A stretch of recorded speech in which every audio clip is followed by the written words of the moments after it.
Magic decide to take a big swing to pick up Desmond Bane from the Memphis Grizzlies. They trade Cole Anthony, Kentavious Caldwell-Pope, and four future first-round draft picks, including a draft pick this year, which is slated at 16th, unprotected draft picks in 28 and 30, and Phoenix's first next season. I feel like Jared Greenberg has a hot take, so I'm just going to let you cook. I at first was like, listen, okay with giving up KCP and Cole Anthony, and I was like, maybe Memphis starting to rebuild, whatever, but 4 unprotected first feels like too much. And then I really thought about it. I love this trade for Orlando. I love everything about this. I love when you take into account what Orlando needs, who Desmond Bane is, and the landscape of the Eastern Conference. This is an Orlando Magic team that had not made a trade of any kind in 4 years. 4 freaking years. When they traded away Aaron Gordon. They now, after being so conservative, have finally looked inward and identified their biggest problem, which was scoring the basketball. 30th, dead last in the NBA in three-pointers made.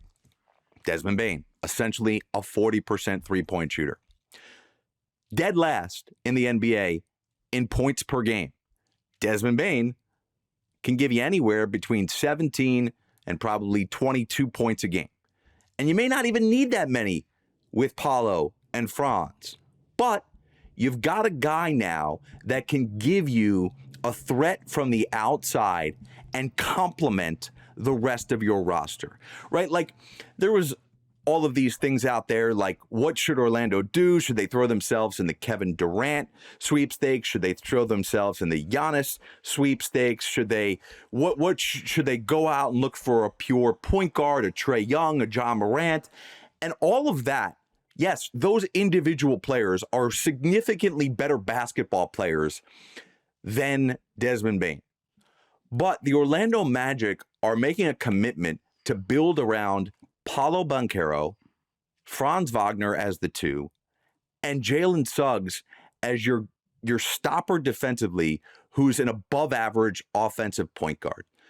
Like, to me, this team needed, and that's why they signed KCP last year, and he couldn't deliver for whatever reason. Whether Jokic just made him look better than he actually was, or he fell off a cliff, or whatever it was. Giving up these draft picks, who cares if you are now making a commitment to trying to win today? And the final point about it is, the Eastern Conference has never been this wide open. Boston is not the Goliath we thought it was. Cleveland clearly has vulnerabilities. Who the hell knows what the Knicks are going to look like? Milwaukee, we've got questions if Giannis is even going to be on their roster. Certainly Indiana is a capable threat. But if you feel like you can double down and be better and lean into who you are and your identity, which Orlando has done, give up those picks. Yeah, it may come back and bite you in 5 years, but what if you go to the Eastern Conference Finals next year? What if you're Indiana and you somehow find yourself in the NBA Finals because you've made some adjustments to your roster to build and fill not only your weaknesses, but complement your strengths? I love this deal for Orlando. No, I like your point, Jared, about the Eastern Conference being wide open. Like, for all the reasons that you stated. If you are a young team that has good young pieces and you can make a way to go for it without severely mortgaging your future, then you go and do it. Like, part of the reason that he went for 4 first-round draft picks is because you had to get off of KCP's money. Like, that's not good money after bad, but that's what the cost is when you have long money and a player who clearly did not fit your objectives. Their biggest problem to me, more than just scoring, because Wagner and Banchero both can get up 20 to 30 every game, 25 to 30 every game. The biggest problem to me is health for that team. Both of those players missed considerable time last year. What? What's the problem? Their biggest problem is not health. We're not talking about... It is. Well, hold on. That was their problem.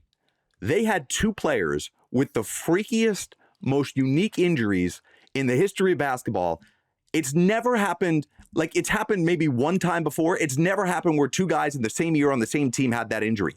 They tore their oblique. It's a freak thing. It's not a hamstring. It's not a calf. It's not an Achilles. It's not an ACL. It's not a chronic ankle injury. It's not a chronic shoulder injury. It's not a back injury. Orlando does not have an injury problem. They last year had freaky injuries that are not going to come back to bite them year after year after year. That's something you look at in the past and say, it's over with. Orlando has good karma's coming their way in the future with these injuries. Thank you for interrupting me, Jared, because You're welcome.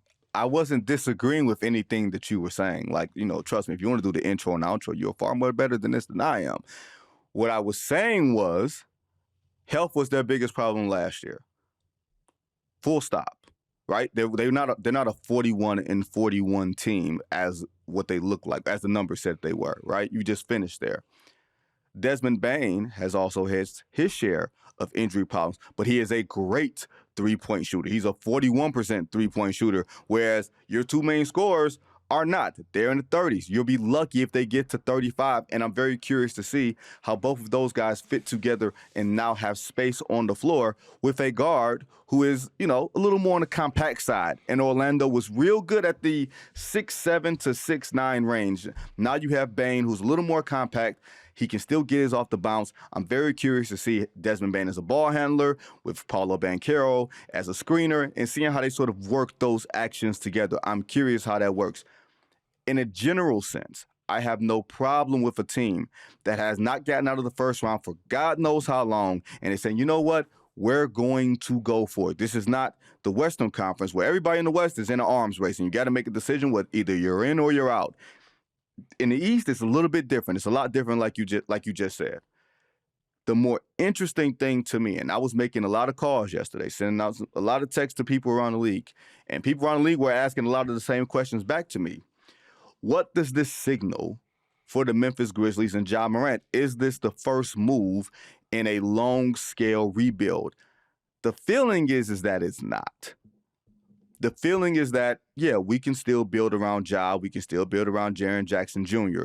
The question, though, I have to you, Jared, do you think that Ja Morant, who has had more availability issues than anything else. We can talk about all the other stuff, but number one problem for Ja Morant, Jared, has been availability, and he has not been as available as you want him to be from a health standpoint. Is he completely off limits in the trade? Or if so, if someone comes to the Memphis Grizzlies with a decent haul, are you seriously considering it, or are you saying, you know what, let's keep him intact. He's still young. Let's keep him and Jaren Jackson Jr. and figure this thing out. Yeah, like I would bet that Desmond Bane wasn't necessarily available. And I don't know the details, whether Memphis called Orlando or Orlando called Memphis, but ultimately they got to a place with a deal where they couldn't say no, right? And just one more quick point on the Orlando side of this, and I think it speaks to the Memphis side of it too. Like, I think a lot of casuals out there will say, well, Desmond Bane's not a superstar. Desmond Bane's not an all-star. Well, yeah, if there's anything that people should have learned over the last decade, maybe more, like going back to the Brooklyn Nets acquiring Kevin Garnett and Paul Pierce, was that just putting together all-stars on a team or Hall of Famers on a team does not guarantee you anything. In fact, the Nets have done it twice. Phoenix has done it.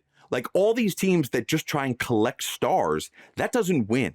And what Orlando has done, and not to say that Desmond Bane one day can't become an all-star, but they're putting the pieces of a puzzle together that makes sense. And I think ultimately with Memphis, what they said was, yeah, Desmond Bane's not an all-star, and we can part with him because we got so much in return that could help pad for the future, right? And I think the same goes for Ja. Like, I don't think Ja or Jaren Jackson Jr. are untradeable, but that doesn't mean that Zach Kleiman is actively picking up the phone every day, calling 29 GMs, offering those guys up. I think if somebody has an affinity for Triple J or Ja and wants to give up a package that is now greater than what they got for Desmond Bane. I think you're crazy if you don't entertain that type of deal if you're Memphis. Because in my mind, with Desmond Bane, without Desmond Bane, this group is not a group that, you know, I certainly don't see them in championship contention. And I just don't see them being a team that's anything more than a bottom rung playoff team or a team that's competing for the play-in at the very best. Yeah, it's a weird thing, Jared, because they won 48 games last year. And for a decent part of the season, they were in serious contention for having home court in the first round. And Minnesota went on a run. Golden State went on a run. Like, all those things just so happened to happen on their watch. And to your Ja point, if you want to trade for him, he's kind of on an affordable contract. And close your ears and close your eyes when I say this, but just get this out of your mind. He's only averaging about 42 a year for the next 3 seasons. He's under contract. There's no options. He's under, I think it's like 39, 42, 44. That's not that bad when you consider some of the big time, $50+ million contracts for players. But the problem for Ja, again, 9 games the year before, I think he played 60 last year. Availability is going to be the thing. They won 48 games last year with Ja Morant being available for 60 of those games. I can understand how you're looking at it and you're saying, hey, maybe all this draft capital is not to stockpile for the future. Maybe, Jared, all the draft capital is to go and get someone else. Like I think we are getting to the space where draft capital used to be like the most important thing. Everybody was all obsessed with Sam Presti owning every single draft pick and everything else. But sooner or later, you're going to have to pick those players. You're going to have to pay those players. Right. And if you are a team like Memphis and that Phoenix pick next year, first-round pick next year, is going to look really, really good, I think, given what they are slated to get back in the Kevin Durant deal. We're going to talk about Kevin Durant in the last segment. So I think that might be like a crown jewel of this entire thing, is that one draft pick, and the rest is just, hey, this is the price that we had to pay for getting off of Kentavious Caldwell-Pope. I don't think this is the same thing as Mikal Bridges and all those first-round picks. I think this is something a little bit different. And I don't think this sets the market either, Jared. I don't think the summer is going to look around and say, you know what? Desmond Bane is not even an all-star, and he just went for 4 first-round picks. Kevin Durant better go for 5 or 6. That's not how it works, y'all.